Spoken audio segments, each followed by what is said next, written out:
So when people ask me about why I'm involved, I usually talk about my own personal Jewish story, and I talk about the three miracles in my life: a miracle that brought me into this world, a miracle that matched me up with my soulmate, and a miracle that put me back on the path when I got a little lost.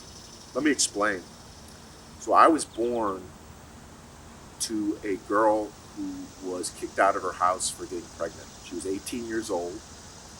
She went to Belfair because Belfair had provided amazing compassion and services for her and put me up for adoption there. And I was matched with Lois and Larry Sherman, and everything wonderful in my life, my Jewish identity, my sense of morality, all comes from that miracle from my parents. Second miracle was when I met my wife, Elizabeth, on a teen tour to Israel when we were 16 years old. So in July of this year, we've been together for over 35 years. Um, and that has been truly the greatest decision I ever made in my life. Again, that was based on a Federation-sponsored mission to Israel that was called the Gift of Israel. Um, and the third, when I was a freshman in college, I was 18. I was down on spring break with my mom, and we went out to dinner, and she dropped me off. I was staying with some friends, and I got a phone call at 2 in the morning from the police telling me that she had been struck and killed by a drunk driver.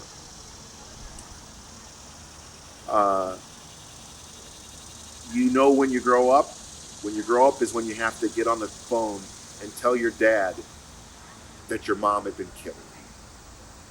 That was the day I became an adult. And I spiraled out of control terribly. And a couple friends of mine back at Northwestern, where I was going to school, kind of brought me to Hillel every single day and gathered a minyan so that I could say Kaddish for my mom. And through that community, I was able to kind of get back to where I was, to have a sense of getting my feet back under me. And I refer to them as miracles. And I know a miracle is divine intervention, but for me, this community, the Jewish community, is that divine intervention. We are a people that support each other and love each other and make sure that we don't fail. And when I am able to recognize that in my life, then I knew that I had to say Hineni. I had to say, here I am. I had to be a part of the answer. I had to be a part of philanthropy. I had to be a part of the Federation. So they asked me to be campaign chair, and Jeff Wild sits down with me and says, hey, please, you are going to love it. It's one of the greatest things that I've ever done in my life. It's going to be great. And here we are coming off of a $33+ million campaign, and I'm like, all right, let's do this. Let's go for it. And that's in December. Fast forward to February, and all of a sudden COVID happens, and I am like, for the first week, I'm like a deer in the headlights. I'm like going, what do I do now? I mean, we're facing a generational crisis. How can I help? Like, how can I make a difference? And while I was flailing about, I had a phone call with Michael Siegel, who was the campaign chair in 2008, 2009, right after the Great Recession happened. And he said to me, Brad, focus on the mission. Focus on the people that you are here to help. Don't worry about everything else. You're in an amazing community. They have your back. You worry about the mission. You worry about the people who are here to help. And I got to tell you, between that and talking with the agency leadership and talking with Erica and other staff members and Rachel Lappin and other staff members, I completely knew that I had this, that I was, that God wouldn't have given me something that I couldn't handle, number one. And number two, I had this amazing community behind me. So I just immediately got to work. And I got to tell you something, since then, we've just done some really incredible things. We were able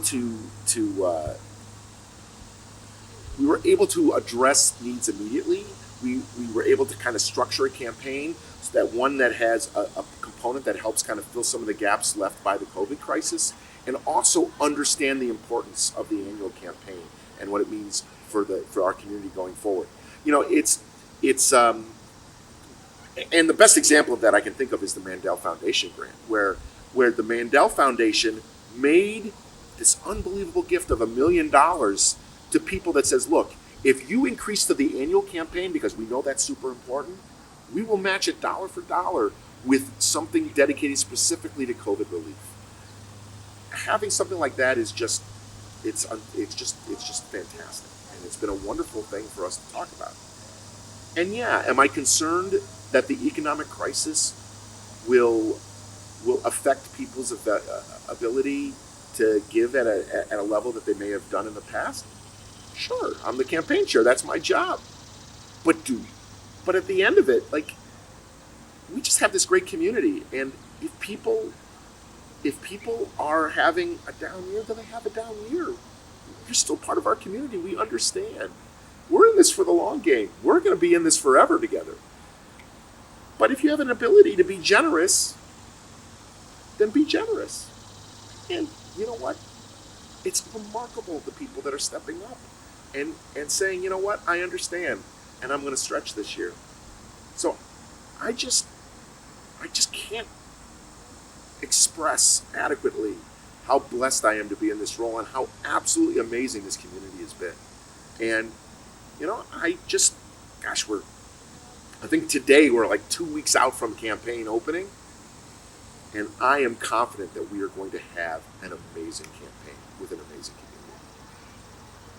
Can you say something about the slogan? Sure. Okay. Really, really proud of this.